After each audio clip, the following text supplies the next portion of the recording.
వాస్తవంగా ప్రజాపాలన వచ్చిన తర్వాత గౌరవ ముఖ్యమంత్రి గారు రేవంత్ రెడ్డి ఆధ్వర్యంలో ముఖ్యమంత్రి గారు గతంలో ఏ ప్రభుత్వం ఈయనంత విధంగా జిహెచ్ఎంసీ బల్దియాకు నిధులు ఇచ్చిన ఘనత గౌరవ ముఖ్యమంత్రి రేవంత్ రెడ్డి గారిది.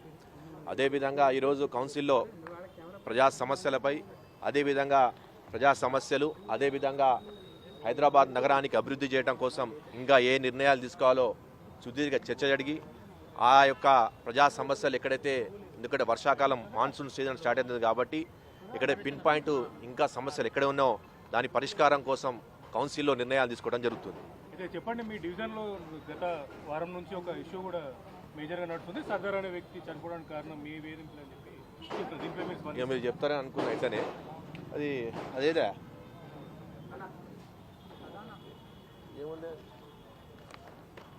యాక్చువల్గా అయితే ఇక్కడి నుంచి డైరెక్ట్ పోలీస్ కమిషనర్ ఆఫీస్ పోదాం అనుకున్నాను. ఇక మీరు అడిగారు కాబట్టి దీనికి క్లుప్తంగా కొన్ని తక్కువ సమయంలో చెప్తాను నేను.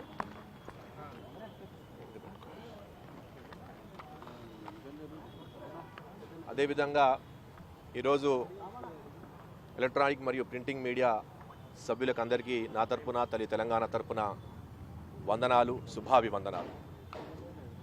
అయితే గతంలో ఒక వారం రోజుల క్రితం వెనస్డే రోజు రాత్రి నా సహోదరుడు నా తమ్ముడు సర్దార్ ఎస్ఆర్టీ నగర్ వాసి చనిపోవడం జరిగింది. అది యాక్సిడెంటల్ డెత్ సూసైడా అని పోలీస్ దానిపైన విచారణ చేస్తుంది. అయితే ఏది ఏమైనప్పటికీ సర్దార్ మరణం నా ఆత్మను నన్ను చాలా శోభించే విధంగా చేయడం జరిగింది. ఎందుకంటే సర్దారు నాకు చాలా దగ్గరవాడు. సర్దార్ తమ్ముడు నాకు చాలా మిత్రుడికైనా ఒక తమ్ముడికైనా ఆత్మీయ బంధము నా తమ్ముడు నా సర్దార్. అయితే ఆ రోజు జరిగిన వెంటనే నాకు తెలియగానే సర్దార్ ఇట్లయింది నీలిమా హాస్పిటల్కు తీసుకుపోయిందని తెలియగానే వెంటనే యాక్చువల్గా నాకు సైనాస్ సంబంధించి ఆపరేషన్ కోసం డాక్టర్తో అపాయింట్మెంట్ తీసుకొని విజయ డయాగ్నోస్టిక్ సెంటర్లో 6 టెస్టులు చేయించుకుంటుంటే వెంటనే నాకు తెలిసింది సర్దారు నీలిమా హాస్పిటల్ ఇంటికి మీదకి పడిపోయాడు. సరత్ నగర్ నీలిమా హాస్పిటల్ తీసుకుపోయిందని తెలియగానే వెంటనే నేను బయలుదేరబోయాను. టెస్టెస్ని విజయ డయాగ్నోస్టిక్ సెంటర్ పంజాగుట్టలో టెస్టును ఆపి కూడా నేను బయలుదేరాను. బయలుదేరగానే అప్పుడు వెంటనే అక్కడ తెలిసింది ఏంటంటే 5 నుంచి 10 నిమిషాలలోనే సర్దార్కు దగ్గర కొంతమంది అతన్ని చనిపోయారని డిక్లరేషన్ ఇచ్చారు.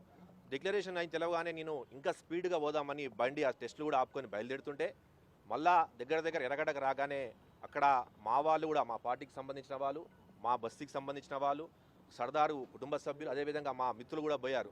అన్న నువ్వు రాక్, ఇక్కడ పరిస్థితి చాలా అయోమయంగా ఉన్నది.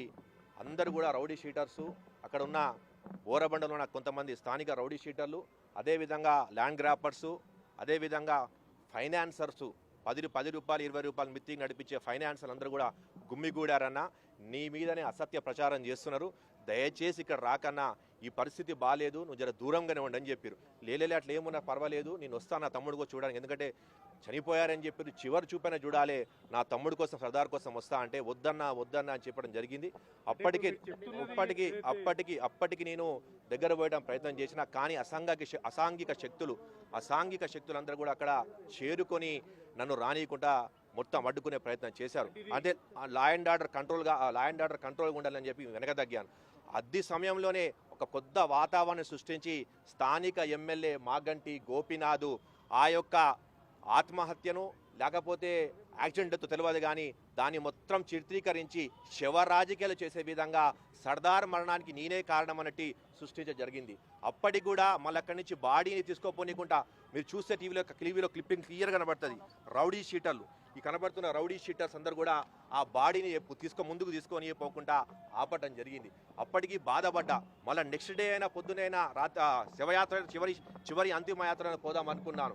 అక్కడ కూడా పోనీయకుండా వాళ్ళు మొత్తం వాతావరణం, ఒక భయానక వాతావరణం, బోరబండలో ఒక భయానక వాతావరణం చూపించారు. అదేవిధంగా చివరికి గ్రేవ్యార్డ్కైనా పోదామని చివరి అంతిమ నమాజ్కైనా పోదామనుకుంటే రానియకుండా ఒక భయానక వాతావరణం సృష్టించి క్లియర్గా స్లోగన్స్ ఇస్తున్నారు. బాబా జాన్ కా బద్లా జాన్ లింగే, తేరీ జాన్ నహీ చోడేంగే అని పెద్ద స్లోగన్లు ఇవ్వటం, రౌడీ షీటర్లందు ఒక గుమ్ముగూడటం, ఒక భయానక వాతావరణం సృష్టించడం జరిగింది.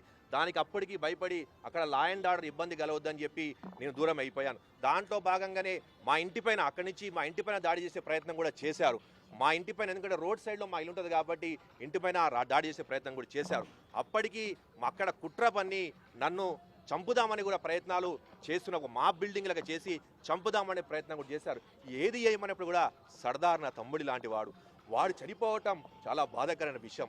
ఆడ చివరి చూప కూడా చూడకుండా దుష్ట రాజకీయాలు మాగంటి గోపీనాథ్ చేయడం జరిగింది. ఎందుకంటే దాదాపు సర్దార్కు నాకు విడలియందని బంధం. అయితే నా తమ్ముడు చివరి చూప చూడకుండా కుట్ర రాజకీయాలు, శవ రాజకీయాలు చేయటం చాలా బాధాకరమైన విషయం. ఎందుకంటే ఆడి చివరి చూపుగా చూసుకుందామని నేను పూర్తి ప్రయత్నం చేస్తున్నప్పుడు కూడా అక్కడ ఉన్న పోలీస్ శాఖ వాళ్ళు కూడా ఇక్కడ లా అండ్ ఆర్డర్ ప్రాబ్లం కావచ్చు సార్, మీరు కొద్దిగా దూరంగానే ఉండండి, ఇక్కడ అంతా కూడా అన్సోషల్ ఎలిమెంట్స్ వచ్చేసినాయి, వాళ్ళు ఏదో ప్రయత్నం చేసిపోతుందని చెప్పి అట్లు నా ఇంట్లో నా భార్య మీద కూడా కేసు పెట్టడం, అదేవిధంగా నా ఇంటి మీద దాడి చేసే ప్రయత్నం చేయడం, బిక్కుబిక్కున చూడటం. బోరబండ అంతా కూడా ఆ బోరబండ వాసులు 10 మంది ఉంటే 90 మంది కూడా రౌడీ షీటర్ల నుంచి, అక్కడ ఉన్న ఫైనాన్సర్ల నుంచి, ముఖ్యంగా మాగంటి గోపీనాథ్ ప్రవేశపరించి అక్కడ మాపును బిల్డప్ చేసి నా మీద దాడి చేసే ప్రయత్నం చేయడం. ఇది ఏమో దాడిగా సిద్ధంగా ఉన్నా కానీ చివరిగా నా తమ్ముడు సర్దార్ యొక్క చివరి చూపు చూద్దానికి కూడా నన్ను చివరి చూపు చూడనీయకుండా చేయడం జరిగిన బాధాకరంగా ఉంది. అయితే ప్రమాదపు శాతం పోలీస్ శాఖ దాని మీద విచారిస్తుందండి. నీ తప్పు చేస్తే తప్పకుండా నా మీద చర్య తీసుకుంటుంది. అయితే వారం రోజుల నుంచి అటు నేను పారిపోయానని, అదే నేను అక్కడ కనబడతలేదని నన్ను పోలీసులు గాలిస్తున్నారు. ఇంత అసత్య ప్రచారం మాగంటి గోపీనాథ్ చేయటం అన్పార్లమెంటు, అన్సోషల్ లాంగ్వేజ్. చూడండి, ఒక ఎమ్మెల్యే అయి ఉండి ఒక అన్ని ఎమ్మెల్యే నా ప్రాణానికి క్లియర్గా గతంలో కూడా పోలీస్ శాఖకు 2025లో మొన్న 2025లో క్లియర్గా 25 ఇచ్చాను, 21 కూడా ఇచ్చాను నా ప్రాణహాని ఉందని. ఇంకోటి ఆ రోజు సర్దార్ చనిపోయినప్పుడు ప్రైవేట్ కాల్స్ నుంచి డైరెక్ట్గా నా మీద ప్రైవేట్ కాల్స్లో ఫోన్ చేసి బెదిరియటం జరిగింది, ప్రైవేట్ నంబర్స్ నుంచి. క్లియర్గా నిన్న నాంపల్లి దర్గాలో ఉరుసు ఉంటే ఆ ఉరుసుకి నేను పోతే నేను మా కుటుంబ సభ్యులు క్లియర్గా సోషల్ మీడియాలో క్లియర్గా పోస్టులు పెట్టుకుంటూ మాగంటి గోపీనాథ్ అనుచరుడు బాబా గోపీనాథ్ అనుచరులు నేను నాంపల్లి దర్గాలో ఉన్నారు, వెంటనే దాడి చేయండి, పట్టుకోండి అని చెప్పి సోషల్ మీడియాలో పోస్టులు పెట్టారు వాళ్ళు. అంటే గోపీనాథ్ గారిని ఇక్కడ సూటిగా ప్రశ్నిస్తున్నాను, మీరు ఒక ఎమ్మెల్యే స్థానిక ఒక పదవిలో ఉండి అన్పార్లమెంట్ లాంగ్వేజ్ చెప్పరాని మాటలు మాట్లాడటం ఎంత బాధాకరమైన విషయం.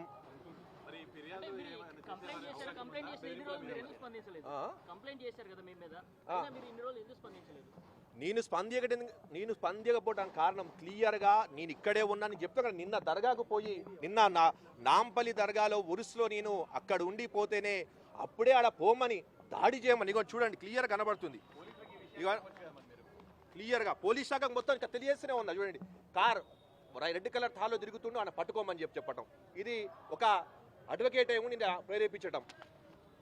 ఇంకోటి ఇక చూడండి, నాంపల్లి దర్గా యూసుఫేన్ ఉన్నాడు, దాడి చేయమని చెప్పటం. ఇక సోషల్ మీడియాలో ఇట్లా దాడి చేయమని చెప్తున్నప్పుడు అంటే ఇక నేను కనబడుతున్న పరిస్థితి ఏందండి, పూర్తిగా కూడా మాప్ బిల్డప్ చేసి హత్యా రాజకీయాలు చేసి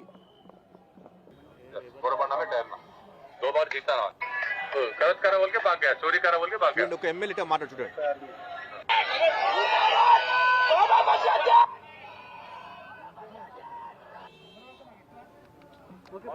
ఒక్క నిమిషం మీ ఒక ఎమ్మెల్యే పత్రం లేకే మాడితే అంటే రాళ్లతో దాడి చేయమని అన్పార్లమెంట్ మా అమ్మను దూషిస్తూ ఇదా ఒక స్థానిక ఎమ్మెల్యే మాట్లాడాల్సిన మాటలు? ఇదా మా స్థానిక ఎమ్మెల్యే మాట్లాడాల్సిన మాటలు? అరే కుట్ర రాజకీయ ఎమ్మెల్యే మీద కంప్లైంట్ చేయడానికి కోసం కంప్లైంట్ లెటర్స్ కూడా రెడీ చేశాను. నేను కంప్లైంట్ లెటర్స్ కూడా రెడీ చేశాను. పోలీస్ శాఖకి ఇద్దామని చెప్పి కంప్లైంట్స్ అన్ని కూడా రెడీ చేశాను నేను. ఒక్క నిమిషం బ్రదర్. కంప్లైంట్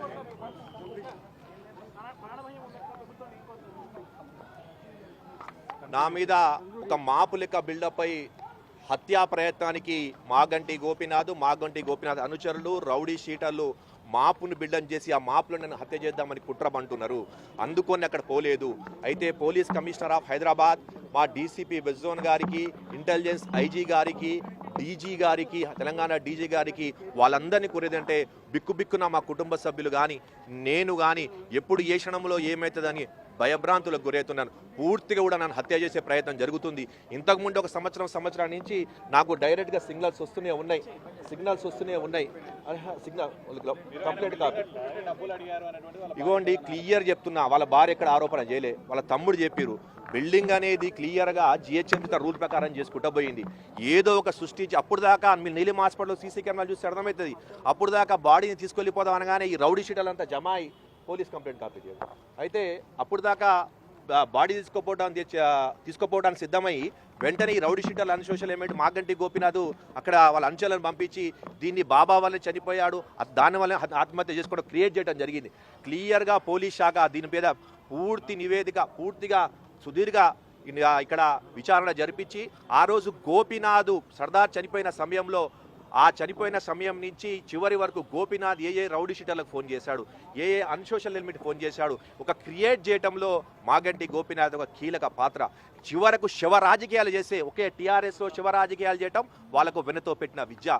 కానీ ఈరోజు చివరకు నా తమ్ముడు సర్దార్ చనిపోతే దాన్ని కూడా శివరాజకీయ బాధాకర విషయం. అయితే ఈరోజు రాష్ట్ర డీజీపీ, తెలంగాణ డీజీపీ గారికి, అదేవిధంగా ఇంటెలిజెన్స్ ఐజీ గారికి, హైదరాబాద్ కమిషనర్ పోలీస్ గారికి, అదేవిధంగా డీసీపీ వెస్ట్ జోన్ గారికి, నాకు నా కుటుంబానికి ప్రాణహాని ఉంది.